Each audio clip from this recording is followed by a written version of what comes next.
സിന്ധു നദീതട സംസ്കാരത്തിലെ പ്രധാന തുറമുഖം ലോഥൽ. മഹാസ്നാനഘട്ടം കണ്ടെത്തിയ നഗരം മോഹൻജൊ-ദാരോ. മൗര്യ സാമ്രാജ്യത്തിന്റെ സ്ഥാപകൻ ചന്ദ്രഗുപ്ത മൗര്യൻ. ചാണക്യന്റെ മറ്റൊരു പേര് കൗടില്യൻ.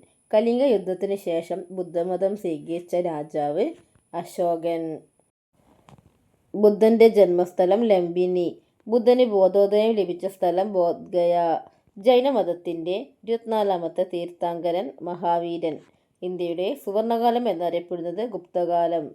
മുഗൾ സാമ്രാജ്യത്തിന്റെ സ്ഥാപകൻ ബാബർ. അക്ബർ ആരംഭിച്ച മതസങ്കല്പം ദീൻ ഇലാഹി. താജ്മഹൽ നിർമ്മിച്ച മുഗൾ ചക്രവർത്തി ഷാജഹാൻ.